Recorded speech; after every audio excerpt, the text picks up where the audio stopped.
অধিবেশনের সম্মানিত সভাপতি, জামিয়া আশরাফিয়া মাদানিয়ার শ্রদ্ধাভাজন মহাপরিচালক, জমিয়তুল ইসলাম বাংলাদেশ কেন্দ্রীয় কমিটির যুগ্ম মহাসচিব হযরত মাওলানা আব্দুল হক কাউসারী সাহেব, উপস্থিত আজকের প্রধান অতিথি এদেশের আলেম কুল শিরোমণি ঐতিহ্যবাহী জামিয়া মাদানিয়া বারিদারা সম্মানিত শাইখুল হাদিস, এদেশের স্বাধীনতা আন্দোলনের অগ্রসেনান জনাব শাইখুল হাদিস আল্লামা ওবায়দুল্লাহ ফারুক, উপস্থিত বাতিলের আতঙ্ক মুজাহিদে মিল্লাত জমিয়তুল ইসলাম বাংলাদেশের সংগ্রামী সিনিয়র যুগ্ম মহাসচিব, জামিয়া ইসলামিয়া হুসাইনিয়ার মহাপরিচালক হযরত মাওলানা বাহাউদ্দিন জাকারিয়া সাহেব সহ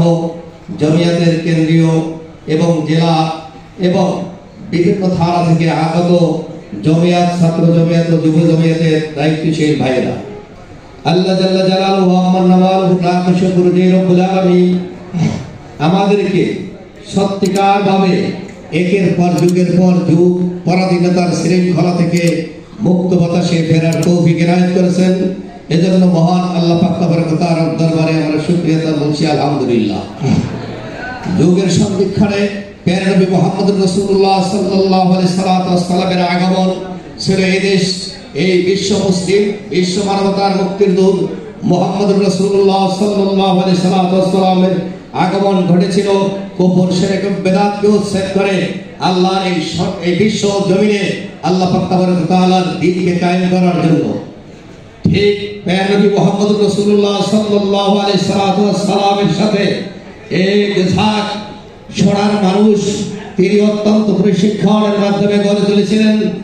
আল্লাহ পাক তাআলা তাদেরকে প্যারা নবী মুহাম্মদুর রাসূলুল্লাহ সাল্লাল্লাহু আলাইহি সাল্লামের জন্য, তার সহবত ইখতিয়ার করার জন্য, সাহচর্য ইখতিয়ার করার জন্য বাছাই করেছিলেন। আল্লাহ জাল্লা জালালুহু আম্মা নাওয়ালুহু প্যারা নবী মুহাম্মদুর রাসূলুল্লাহ সাল্লাল্লাহু আলাইহি সাল্লামের সেই সুমহান আদল ইনসাফকার জামাত, যাদেরকে আল্লাহ পাক তাআলা এই জমিনের বুকে কুফর শিরককে দুনিয়ার বুক থেকে নিস্তনাবুদ করে আল্লাহর দ্বীন কায়েম করার জন্য, মদিনা ইসলামী রাষ্ট্র কায়েম করার জন্য যাদেরকে বাছাই করেছিলেন সেই হযরত সাহাবায়ে কেরাম রিজওয়ানুল্লাহি তাআলা আলাইহিম আজমাইন, যারা বদর, উহুদ, খন্দক সহ বিশ্বের বিভিন্ন প্রান্তরে যাদের রক্ত বিলিয়ে দিয়ে এই বিশ্বের মানবতার মুক্তি নিশ্চিত রোম সাম্রাজ্য থরথর করে কাঁপছে। কিন্তু দুঃখের বিষয় হবে যে আমাদের মতো কাপুরুষ কিছু মানুষকে এই ভূখণ্ড জন্ম দিয়েছে, যারা এই দেশকে রক্ষা করতে পারে নাই, তারা এই দেশের বুকে ইসলামী সমাজ নিজের বুকের তাজা রক্ত ঢেলে দিয়ে কোরআন ও সুন্নাহর রাজ কায়েম করতে পারে নাই। এরকম কাপুরুষ পৃথিবীতে বেঁচে থাকার কোনো যোগ্যতা আমাদের নাই। সংগ্রামী তৌহিদি ভাইরা আমার, মনে করতে হবে আল্লাহর দ্বীন যদি দুনিয়ায় বাস্তবায়ন করতে হয়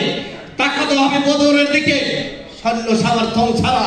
অস্ত্র শস্ত্র ছাড়া তারা কিভাবে এই নিজের জীবনকে বিলিয়ে দিয়ে প্যারা নবী মুহাম্মদুর রাসূলুল্লাহ সাল্লাল্লাহু আলাইহি সাল্লামের সাহায্যে এসে আল্লাহর দ্বীন তারা বাস্তবায়ন করেছিলেন। কি বলেন, ঠিক কি ঠিক না? যাদের মুকাব পতাকা জমিয়তের সেই পতাকা ওই যে পথ করে উঠছে,